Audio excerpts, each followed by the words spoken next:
એને બધું ઘણું બધું કરવાનું બાકી હતું. બાળકી પ્રત્યે ગુજરાત કોંગ્રેસ તરફથી હું હાથ જોડીને શ્રદ્ધાંજલિ આપું છું. સાથે સાથે એ પણ સ્પષ્ટ કરવા માંગુ છું દાદા કે ગુજરાત પોલીસના જે નિષ્ઠાવાન અધિકારીઓ છે કે જે આવા દુષ્કર્મ મર્ડર જેવા કેસમાં સિરિયસ કેસમાં આરોપીને પકડી પાડે છે, આરોપીને જેલના સળિયા સુધી પહોંચાડે છે, એમને ગુજરાત કોંગ્રેસ તરફથી સેલ્યુટ કરું છું. પરંતુ આકલાવના આ પીએસઆઈ વાળા સાહેબ એમને જે રીતે આ ઘટનાને દબાવવાની કોશિશ કરી, આ ઘટનામાં જે સિરિયસ નોટ ઉપર કામગીરી કરવી જોઈતી હતી, આરોપી જોડે જે રીતે વર્તવાનું હતું એ વર્તવાની જગ્યા ઉપર આરોપીને આ રીતે લંગડા ચાલવાના, વાંકા ચૂકા ચાલવાના નાટકો કરાવડાવે, આ ઘટના ખૂબ જ નિંદનીય છે. રાધા, તમને શોક લાગશે કે આ ઘટના બન્યા તરત જ અમારા આકલાવના ધારાસભ્ય અને ગુજરાત પ્રદેશ કોંગ્રેસ સમિતિના પ્રમુખ માનનીય શ્રી અમિતભાઈ ચાવડા આ પરિવારને મળવા માટે સ્પોટ ઉપર પહોંચી ગયા હતા. જે પરિવાર, જે પીડિત પરિવાર છે એમને સાંત્વના આપવા અને સાથે સાથે એમને આકલાવની આ જ પોલીસને ઇન્સ્ટ્રક્શન આપી હતી કે આના ઉપર કડકમાં કડક કાર્યવાહી થવી જોઈએ, કારણ કે 7 વર્ષની દીકરી ઉપર આ રીતનું દુષ્કર્મ થવું એ ક્યારે પણ ગુજરાતની જનતા સાખી ના લે. પરંતુ તમે જોઈ લો કે કેવું એમને વિડીયોના માધ્યમ દ્વારા આપણને નાટક કરતા જોવા મળે છે. આજે જો કે રાધા, યંગસ્ટર્સમાં રીલ બનાવવાની હોડમાં મહત્વાકાંક્ષા એટલી વધી ગઈ છે કે અસામાન્ય પરિસ્થિતિનું નિર્માણ થતું હોય છે. એવી રીતે આ પીએસઆઈ વાળા જેવા જે અધિકારીઓ છે એ પોતાના મોટા અધિકારીઓને અથવા તો ગૃહમંત્રી હર્ષભાઈ સંઘવીને વહાલા થવા માટે આ રીતે જયારે રિકન્સ્ટ્રક્શન પ્રોસેસમાં આવી રીતે લંગડા ચાલવાનું નાટક કરાવતા હોત, આ કેટલી ખરાબ પરિસ્થિતિ, આખું રીલ કલ્ચર ગુજરાત પોલીસ આવી રહ્યું છે એ ખબર નથી પડતી. સાથે સાથે તમે જુઓ કે આ પીએસઆઈ લક્ષ્મણ રેખાની વાત કરે, એ લક્ષ્મણ રેખા ગ્રામજનો પોલીસ સ્ટેશનની અંદર નહીં આવી શકે. અરે ભાઈ, લક્ષ્મણ રેખાનો અધિકાર માત્ર ને માત્ર પ્રભુ શ્રી રામને હકને છે. તો આ પીએસઆઈ પ્રભુ શ્રી રામ કરતા મોટા માને છે. અને હું આજે સરકારના પ્રવક્તા છે, ભારતીય જનતા પાર્ટીના પ્રવક્તા, એમને એ પણ પૂછવા માંગુ કે બીએનએસ ભારતીય ન્યાય સંહિતામાં એવી કોઈ કલમ છે કે ગ્રામજનો અથવા તો આમ જનતા જ્યારે આવો કિસ્સો બન્યો હોય અને પોલીસ સ્ટેશનમાં રજૂઆત કરવા આવતો તો લક્ષ્મણ રેખાનું નિર્માણ કરવાનું પાણી ઢોળીને આવો કોઈ નિયમ હોય તો બતાવી દે. સાથે સાથે તમે જુઓ કે રાધા, હું તો બોલી પણ નથી શકતો કે મહિલા માટે જે અસંસદીય ભાષાનો આ પીએસઆઈ વાળા સાહેબ ઉચ્ચારણ કરે છે અને એવું કહે છે કે મહિલાઓને કશું ખબર ના પડે.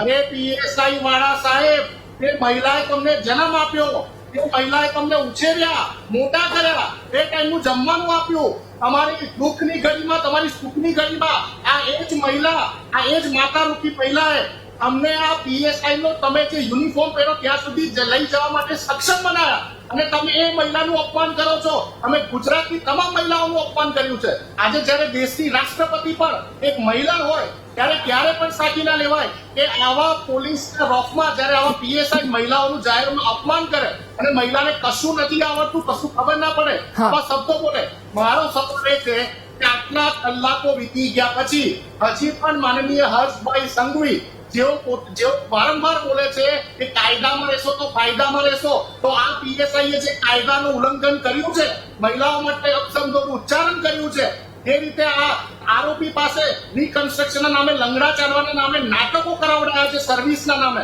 કેમ એમના ઉપર કોઈ એક્શન નથી લીધી રહ્યા? કેમ એમના ઉપર આજ દિન સુધી કોઈ એક્શન નથી લેવામાં આવી?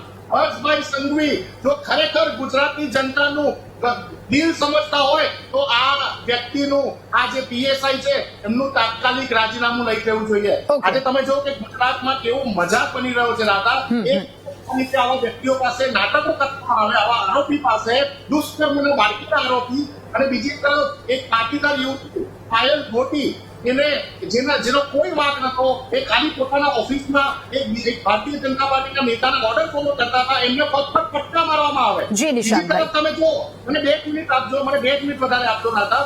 બીજી તરફ તમે જો કે અગર તમારે ગુજરાતની જનતાને આ પોલીસ વાળાઓ ખુશ કરવી હોત અથવા ભારતીય જનતા પાર્ટીની સરકારે ખુશ કરવી હોત કે અમે એમની સર્વિસિંગ કરી, તો હરની બોટકરના 20 આરોપીઓ જે અત્યારે બેલ પર ફરે છે એમની સર્વિસિંગ કરવી હતી તો અમે ખુશ થતા. જયસુખ પટેલ ઓરેવા ગ્રુપ ઓફ કંપનીના માલિક જે મોરબી કાંડમાં પકડાયા, જેલમાં ગયા, એમની પણ આવી રીતે સર્વિસિંગ કરવી હતી. ડોક્ટર કાર્તિક, તમને યાદ છે ડોક્ટર કાર્તિક, એમની પણ આવી રીતે સર્વિસિંગ કરવી હતી.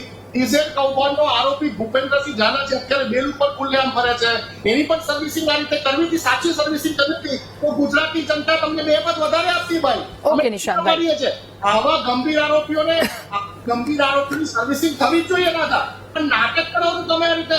એટલે રક્ષિત ચોરસિયાનો કેસ તમને યાદ હશે રાધા, વીટીવીના કેમેરાએ બતાવ્યું હતું. રક્ષિત ચોરસિયા જયારે એક્સિડન્ટ કરે છે, વન મોર રાઉન્ડ વાળો, એને ડ્રગ્સના ઇન્ફ્લુઅન્સમાં લોકોને મારી નાખ્યા હતા રોડ ઉપર વડોદરામાં. એને જયારે એસએસસી હોસ્પિટલ ખાતે સારવાર એનું જયારે સારવાર વખતે લઈ જાય છે, એનું મેડિકલ ચેકઅપ કરાવવા, ત્યારે એકદમ તંદુરસ્ત સરસ મજાનું ચાલતો દેખાય. તરત જ ત્યાંથી રિકન્સ્ટ્રક્શન કરવા પોલીસ લઈ આવે છે કારેલીબાગ. એ વિસ્તારમાં બેસીને તમારી જોડે કરી લેવા, મારી ફરી આંખે જોયો ત્યારે લંકાતો કાલે.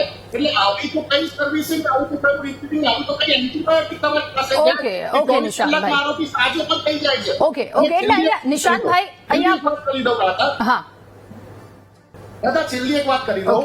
આપણે તો પોતાના અને એવા અમદાવાદ એવા કેન્દ્રો જોયેલા છે કે જે લોકો કોર્ટમાં જાય બેલ લેવા માટે, ત્યારે લંગડાતા ચાલતા હોય, વાંકા ચૂકા ચાલતા હોય, જેવી કોર્ટમાંથી બેલ મળે અને બહાર આવવા લાગે. એટલે આ પોલીસની કાર્યવાહી ઉપર ખૂબ જ મોટી શંકા ઉભી કરે. પોલીસે આ નાટક કરવાનું બંધ કરી દેવું જોઈએ. ગુજરાતની જનતાને તે રીતે બેવકૂફ બનાવવાની કામગીરી. ઓકે નિશાંતભાઈ, એટલે અહીંયા સવાલ અને વાત એ જ થઈ રહ્યો છે નિશાંતભાઈ કે નિશાંતભાઈ